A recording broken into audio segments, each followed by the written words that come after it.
Hello friends. तो कैसे हैं आप लोग? क्या हाल चाल है आप लोगों के? आई होप, मेरी आशा है कि आपके हाल चाल बढ़िया ही होंगे। This is Nikhil Kushwaha. Welcome to let's study.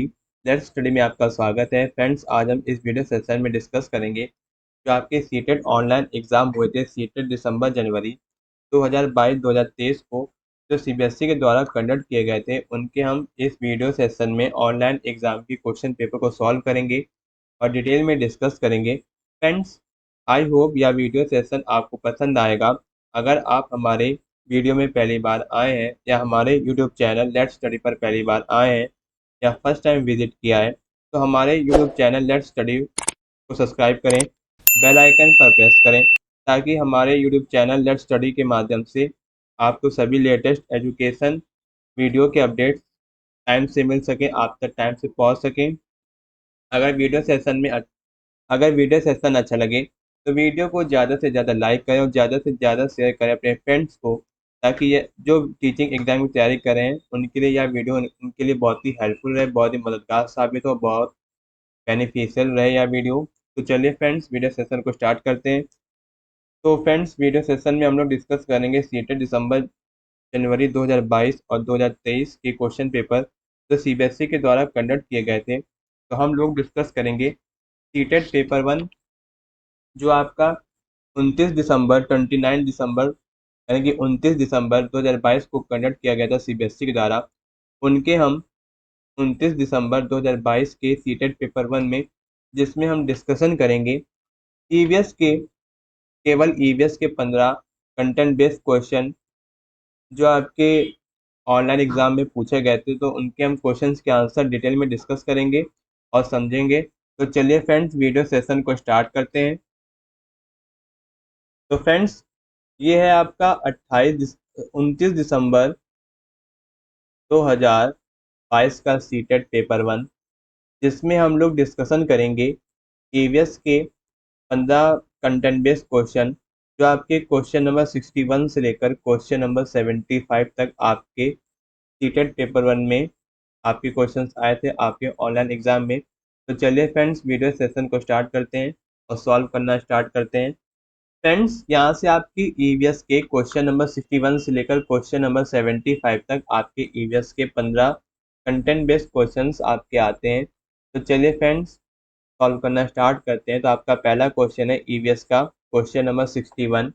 दिया गया है कि हमारे देश में एक ऐसा राज्य है जहाँ के ग्रामीण लोग फसल पकने के पश्चात त्यौहार मनाते हैं, सब साथ में खाना पकाते हैं, खाते हैं, गाते हैं और नाचते हैं। यहाँ का विशेष नृत्य करते हैं। इस नृत्य में बांस की डंडी लेकर दो दो लोगों की जोड़ी जमीन पर आमने सामने बैठती है। ढोल की ताल पर ढोल की ताल पर लोग बांस की डंडियों को जमीन पर पीटते हैं। बांस की डंडियों के बीच लोग एक कतार में खड़े होकर कूदते हैं और नाचते हैं, और वह राज्य है। तो ये आपका राज्य हो जाएगा आपका मिजोरम। ऑप्शन नंबर फर्स्ट आपका राइट आंसर। ठीक फ्रेंड्स, जो आपका चेराव नृत्य है, चेराव नृत्य मिजोरम का एक पारंपरिक नृत्य है। इसमें आमतौर पर 6 से 8 लोग होते हैं जो बांस की एक जोड़ी को जमीन पर क्षैतिज रूप से तैनात एक और बांस पर रखते हैं। यह उत्सव के अवसरों के दौरान एक आकर्षक का केंद्र होता है।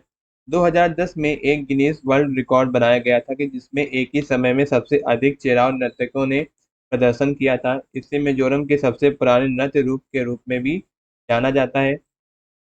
जो आपका चेराव 6 से 8 लोगों द्वारा बांस की एक जोड़ी बांस को एक और क्षैतिज रूप से जमीन पर बांधने के लिए विशेष अवसरों जैसे कि फसल की जोरदार कटाई पर जमीन पर रखा जाता है। चेराव नृत्य में संगीत वाद्य यंत्र के रूप में गोंग और ड्रम का उपयोग किया जाता है।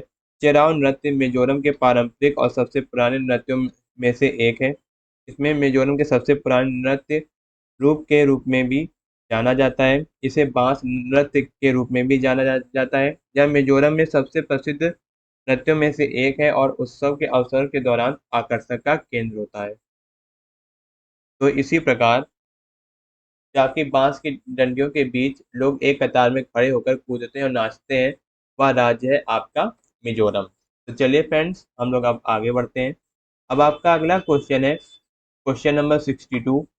दिया गया है कि आपका खेजड़ी वृक्ष के बारे में नीचे दिए कथनों पर विचार करना है। तो आपको स्टेटमेंट दी गई, आपको बताना है कि खेजड़ी वृक्ष के अकॉर्डिंग, खेजड़ी वृक्ष के अनुसार, यानी कि खेजड़ी वृक्ष के बारे में आप लोगों को कितना नॉलेज है, आपके पास कितना नॉलेज होगा। मैं अंडरस्टूड हूँ कि आप लोगों को खेजड़ी वृक्ष के बारे में आपको पता है। तो आपको स्टेटमेंट दी गई, आपको बताना है कि कौन सा स्टेटमेंट खेजड़ी वृक्ष के लिए कथन सही होगा।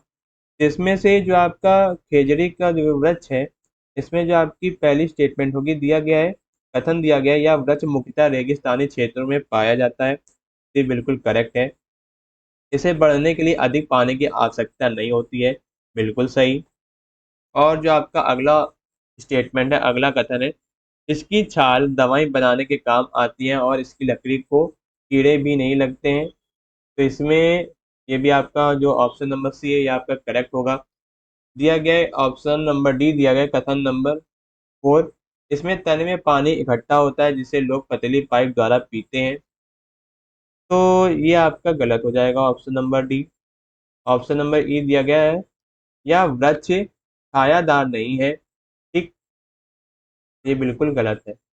इसमें से क्वेश्चन नंबर 62 का आपका आंसर होगा ऑप्शन नंबर फर्स्ट। ठीक, इसमें से ए और बी और सी सही है। क्वेश्चन नंबर 62 का आपका आंसर हो जाएगा ऑप्शन नंबर फर्स्ट। ठीक, यानी कि ए सही है, बी सही है और आपका सी सही है। ठीक, तो देखिए फ्रेंड्स, जो आपका खेजड़ी का जो वृक्ष है, खेजड़ी या खेजड़ली, राजस्थान के जोधपुर जिले का एक गांव है। गांव का नाम खेजड़ी वृक्ष से लिया गया है, जो कभी गांव में प्रचुर मात्रा में थे। जो आपका खेजड़ी वृक्ष है, खेजड़ी वृक्ष के बारे में हम लोग अब समझेंगे। इसका वैज्ञानिक नाम प्रोसोपियस साइनेरिया है। इसे पूरे भारत में अलग अलग नामों से जाना जाता है। उदाहरण के तौर पर हम लोग समझ सकते हैं कि महाराष्ट्र और उत्तर प्रदेश में समी के नाम से जाना जाता है, तेलंगाना में जमी, गुजरात में खिजरो, राजस्थान में खेजड़ी, हरियाणा में जंती और पंजाब में जान या मटर, या मटर कुल फैबेसी में पुष्पी पादप की एक प्रजाति है। खेजड़ी वृक्ष मुख्य रूप से मरुस्थलीय क्षेत्रों में पाया जाता है या कम जल से बढ़ सकता है। इसकी छाल का प्रयोग औषधि बनाने में भी किया जाता है। लोग इसके फल पकाकर खाते हैं। इसकी लकड़ी कीड़ों से प्रभावित नहीं होती है। क्षेत्र के जानवर खेजड़ी की पत्तियों को खाते हैं। ठीक, तो इसी प्रकार ये आपके सारे कथन सही हैं। तो चलिए फ्रेंड्स, हम लोग अब आगे बढ़ते हैं। अब आपका अगला क्वेश्चन है, क्वेश्चन नंबर 63। दिया गया है, निम्नलिखित में से 3 पेट्रोलियम उत्पादों के समूह को चुनिए। अब आपको बताना है कि कौन से पेट्रोलियम प्रोडक्ट होंगे इन सारे ऑप्शंस में। ठीक, तो क्वेश्चन नंबर 63 का आपका आंसर होगा मोम, कोल तार और ग्रीस। ये जो आपके क्या है, पेट्रोलियम प्रोडक्ट है, जो पेट्रोल को प्यूरिफाई करके मोम, कोल तार और ग्रीस बनाए जाते हैं। जो आपकी जो मोम होती है, वो आपकी आर्टिफिशियल होती है। ठीक, जो आपकी मोम होती है यानी कि वैक्स, वैक्स दो तरीके की होती है। एक जो आपकी हनी बी जो आपकी होती है वो बनाती हैं, और एक मोम वो होती है आपकी नेचुरल यानी कि प्राकृतिक मोम। और जो आपकी आर्टिफिशियल होती है, वो आपके पेट्रोलियम प्रोडक्ट से आप बनाई जाती है। ठीक, तो जो आपका मोम है और तारकोल, यानी कि कोलतार को हम लोग क्या कह सकते हैं, तारकोल, ग्रीस।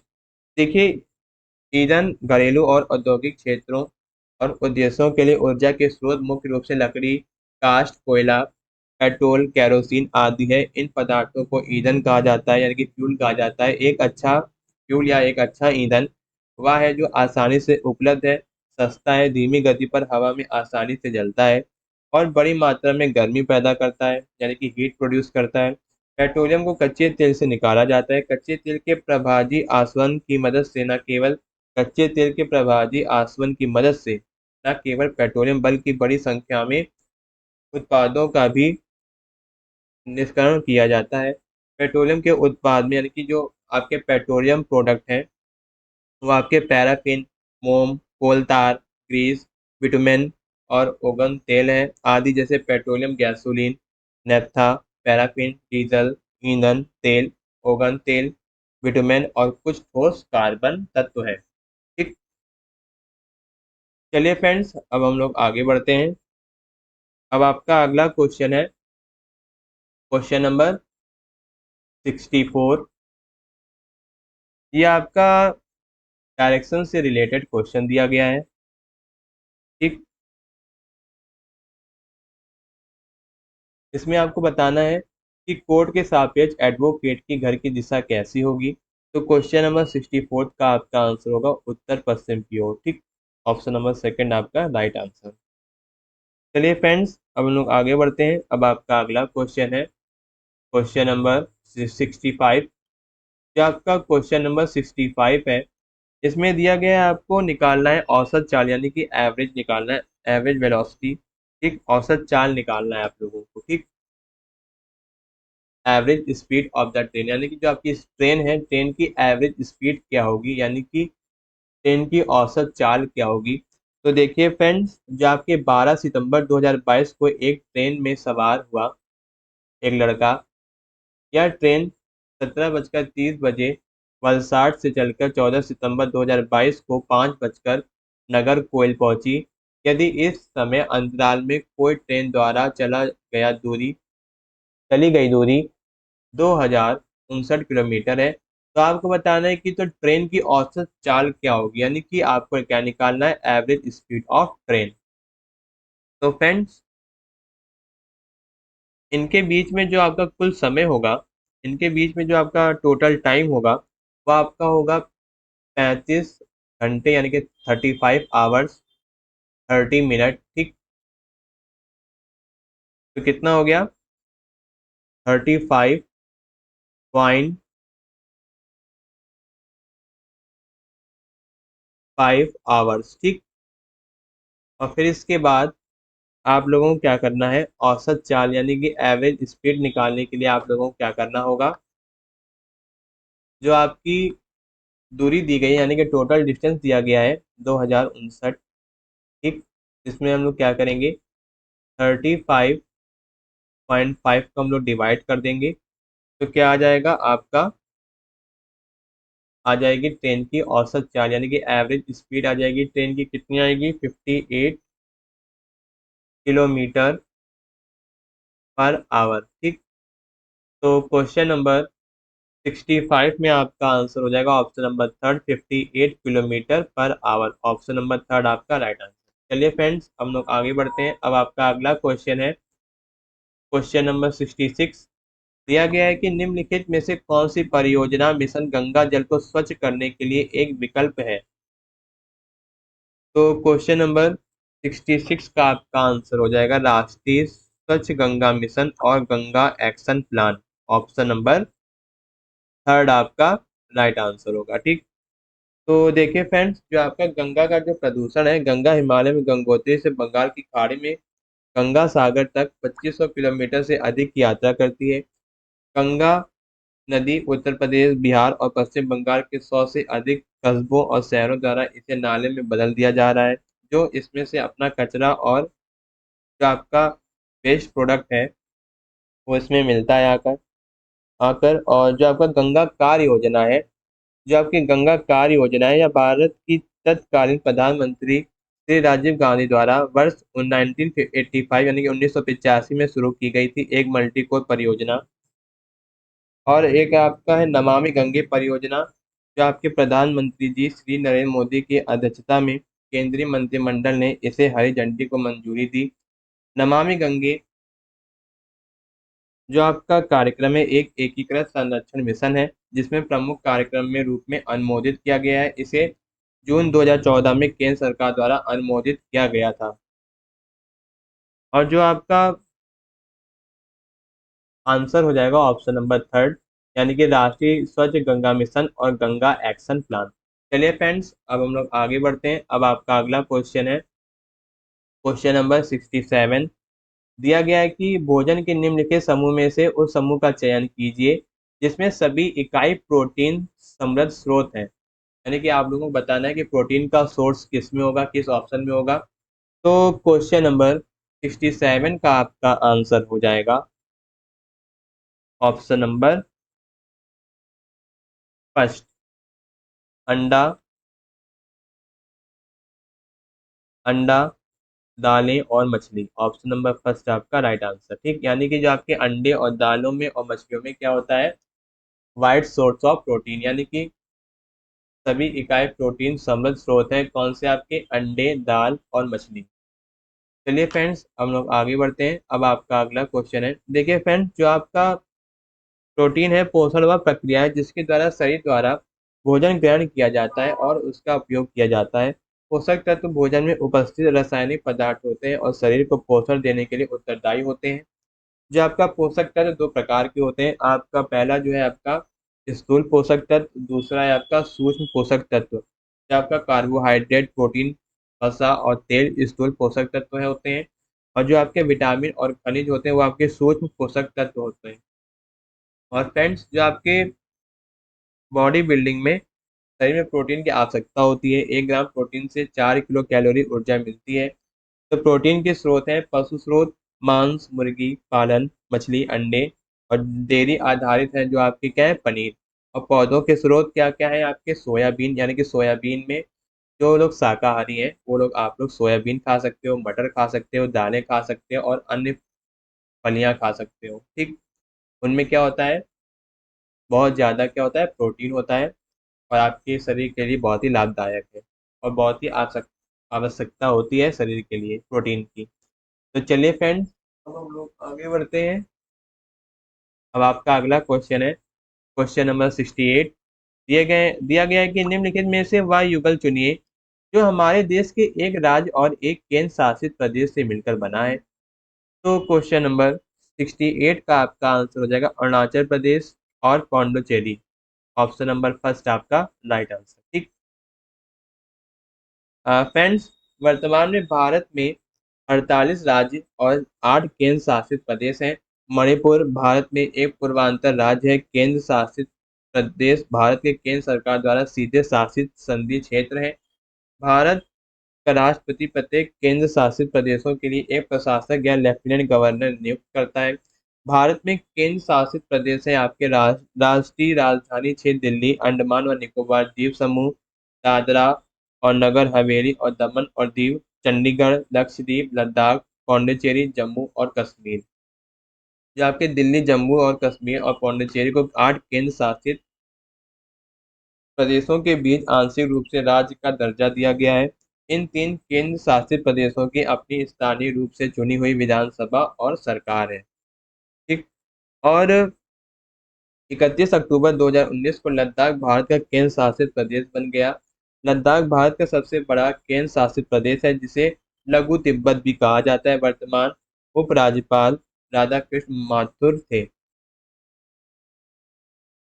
वर्तमान में अभी आपके हैं राधा कृष्ण माथुर। और लक्षद्वीप भारत का सबसे छोटा केंद्र शासित प्रदेश है। 1 नवंबर 1956 को गठित हुआ और 1973 में लक्षद्वीप के रूप में आधिकारिक नाम को अपनाया गया। प्रशासक वहाँ के हैं आपके प्रफुल्ल पटेल। दमन और दीव और दादरा और नगर हवेली के केंद्र शासित प्रदेशों को 26 जनवरी 2020 को दादरा और नगर हवेली और दमन और दीव के रूप में जाना जाता है। तो फ्रेंड्स, जो आपके भारत विशाल भौगोलिक विस्तार वाला देश है, जो आपका भारत है, कौन है? भारत। भारत क्या है? विशाल भौगोलिक विस्तार वाला देश है। उत्तर में यह ऊंचे हिमालय से घिरा है और उसके पश्चिम में अरब सागर, उसके पूरब में बंगाल की खाड़ी, इसके दक्षिण में हिंद महासागर है। बंगाल की खाड़ी से लगे भारतीय राज्य क्षेत्र के तट है पश्चिम बंगाल, उड़ीसा, आंध्र प्रदेश, तमिलनाडु, पौंडुचेरी और अंडमान और निकोबार द्वीप समूह। तो चलिए फ्रेंड्स, अब हम लोग आगे बढ़ते हैं। अब आपका अगला क्वेश्चन है। आपको बताना है कि निम्नलिखित में से राज्य के उस समूह को चुनिए जिन्हें समुद्र तट बंगाल की खाड़ी पर है। तो मैंने पिछले क्वेश्चन में आपको बताया था, जो आपकी बंगाल की खाड़ी है, तो क्वेश्चन नंबर 69 में आपका आंसर हो जाएगा आंध्र प्रदेश, उड़ीसा और तमिलनाडु। मैं आपको अगेन रिमाइंड करा देता हूँ फ्रेंड्स, जो आपका भारत है, भारत एक विशाल भौगोलिक विस्तार वाला देश है।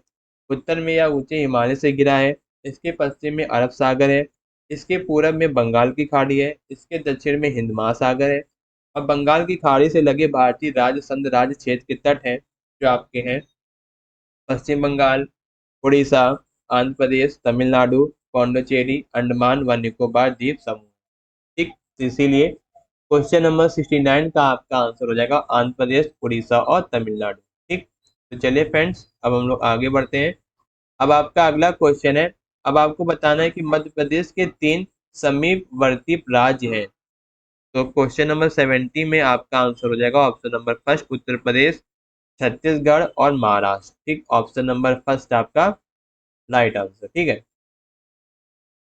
देखिए फ्रेंड्स, जो आपका मध्य प्रदेश है, मध्य प्रदेश उत्तर पूर्व में उत्तर प्रदेश, दक्षिण पूर्व में छत्तीसगढ़ और दक्षिण में महाराष्ट्र, पश्चिम में गुजरात और उत्तर पश्चिम में राजस्थान की सीमा बनाती है। मध्य प्रदेश क्षेत्रफल के दृष्टिकोण से दूसरा सबसे बड़ा भारतीय राज्य है और 75 करोड़ से अधिक निवासियों के साथ जनसंख्या के दृष्टिकोण से पांचवा सबसे बड़ा राज्य है। वर्ष 2000 से पहले छत्तीसगढ़ मध्य प्रदेश का हिस्सा था। राज्य का कुल क्षेत्र 308252 वर्ग किलोमीटर है। मध्य प्रदेश को भारत का हृदय कहा जाता है और मध्य प्रदेश की राजधानी आपकी भोपाल है और मध्य प्रदेश का सबसे बड़ा शहर है आपका इंदौर। चलिए फ्रेंड्स, अब हम लोग आगे बढ़ते हैं। अब आपका अगला क्वेश्चन है, दिया गया है आपका क्वेश्चन नंबर 71। दिया गया है कि निम्न में से कौन से रोग मच्छरों द्वारा जनित होते हैं, यानी कि मच्छरों द्वारा रोग फैलते हैं, यानी कि बीमारियां फैलती है किससे, मच्छरों से।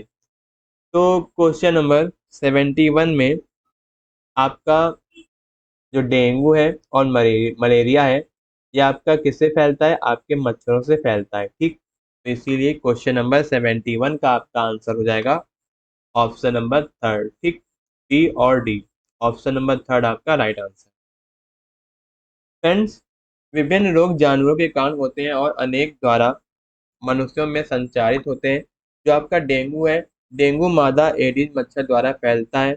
इसके लक्षण है उल्टी, पीड़ा और यानी कि दर्द और दाने आदि, वही खून की उल्टी आना, नाक या मसूड़ों से खून आना, ये किसके लक्षण है, डेंगू के। और साफ सफाई और मच्छरों के काटने से खुद को बचाकर इसे रोका जा सकता है और पैरासीटामोल लेने से, तरल पदार्थ पीने से इसे ठीक किया जा सकता है। और जो आपका मलेरिया है, मलेरिया केवल रोग फैलाने वाले मच्छरों से ही फैलता है। मलेरिया का वाहक मादा एनोफ्लिस मच्छर है। मलेरिया तभी फैलता है जब मलेरिया के मरीज को काटने वाला मादा मादा मच्छर दूसरे, जो आपका हेल्दी पर्सन, जो स्वस्थ व्यक्ति को काटती है, तो उनमें क्या हो जाता है, मलेरिया का रोग फैलता है। तो किसी व्यक्ति को मलेरिया है और या नहीं है, इसकी जांच के लिए रक्त परीक्षण किया जाता है, यानी कि ब्लड का टेस्ट किया जाता है। मलेरिया से पीड़ित लोगों को ठंड लगना, पसीना आना, सिर दर्द, उल्टी और कठोरता के साथ बुखार होता है।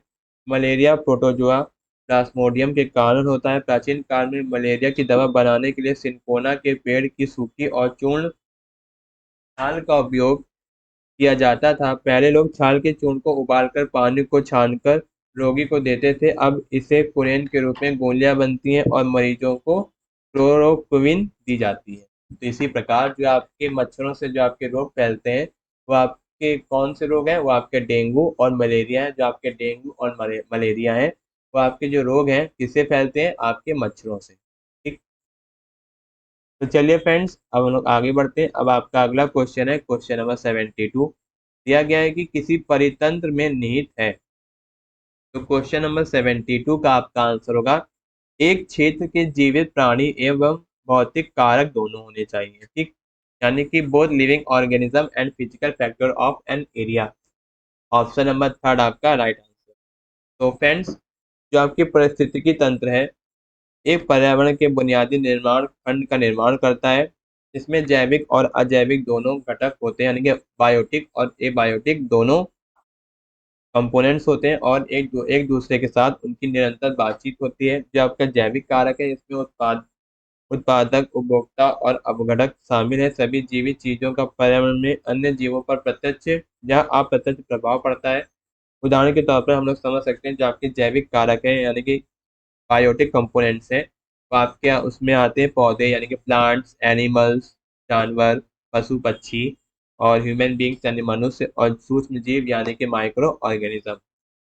और जो आपके अजैविक कारक है, अजैविक कारक परिस्थिति तंत्र के सभी अकार्बनिक घटक, प्रकृति की निर्जीव भौतिक और रासायनिक संरचना अजैविक घटक है।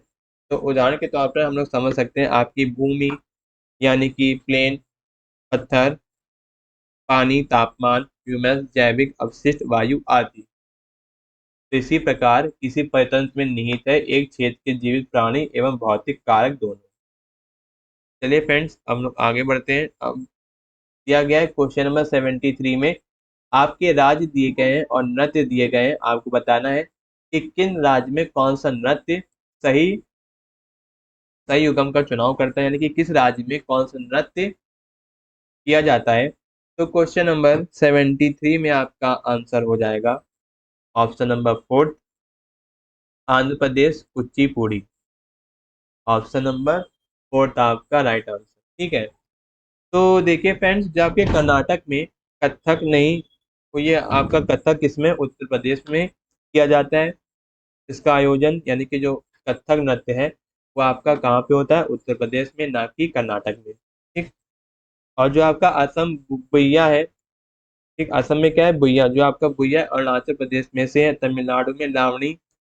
जो आपका लावणी जो है महाराष्ट्र में आपका नृत्य आयोजित किया जाता है। तो आंध्र प्रदेश में कौन सा नृत्य किया जाता है, कुचिपुड़ी। तो यही आपका सही युगम का चुनाव है, यानी कि क्वेश्चन नंबर 73 का आपका आंसर हो जाएगा ऑप्शन नंबर फोर्थ। ठीक।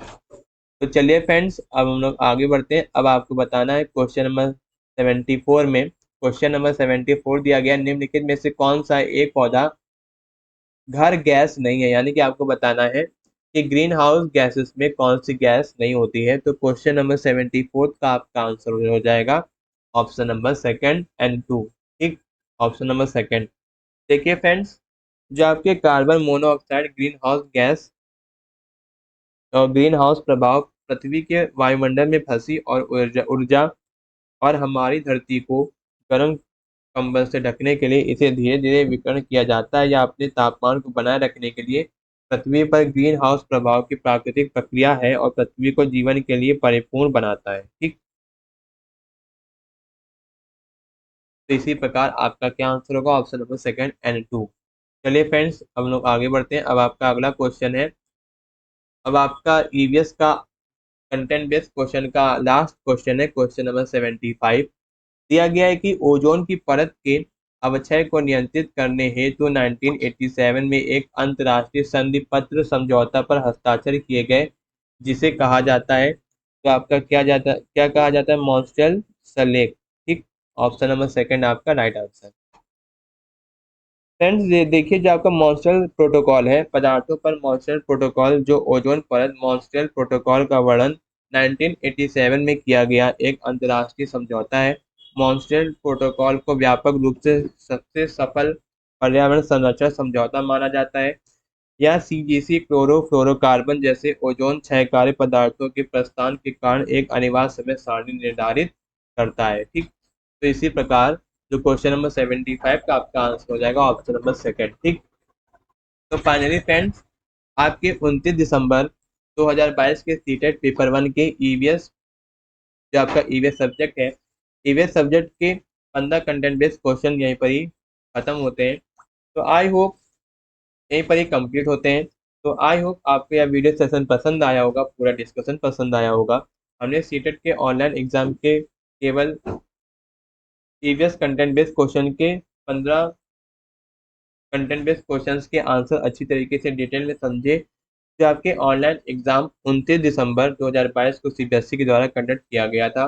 और यह क्वेश्चन पेपर बहुत ही इंपॉर्टेंट है जो लोग टीचिंग एग्जाम की तैयारी कर रहे हैं, जिसमें आपका environmental studies and pedagogy subject पूछा जाता है। टीचिंग एग्जाम में जो लोग टीचिंग एग्जाम से रिलेटेड एग्जाम की तैयारी करें, तो यह वीडियो उनके लिए बहुत ही महत्वपूर्ण है, बहुत ही इंपॉर्टेंट है और बहुत ही मददगार साबित होगा।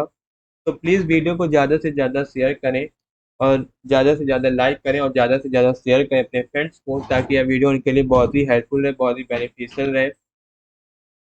और हमारे यूट्यूब चैनल लेट्स स्टडी को सब्सक्राइब करें, बेल आइकन को प्रेस करें, ताकि आप तक सभी लेटेस्ट एजुकेशन वीडियो का नोटिफिकेशन आपको टाइम से मिल सके, आप तक टाइम से पहुंच सके। अगर मन में कोई डाउट हो तो डाउट क्लियर करने के लिए कमेंट बॉक्स में कमेंट करें। I will try my best reply to all. Thank you guys, thank you for watching my YouTube channel videos. मिलते हैं अगले वीडियो में, जिसमें हम डिस्कस करेंगे सीटेट एग्जाम का नेक्स्ट सेक्शन या next question paper. Best of luck for your teaching exam. मिलते हैं अगले वीडियो में। थैंक यू, धन्यवाद।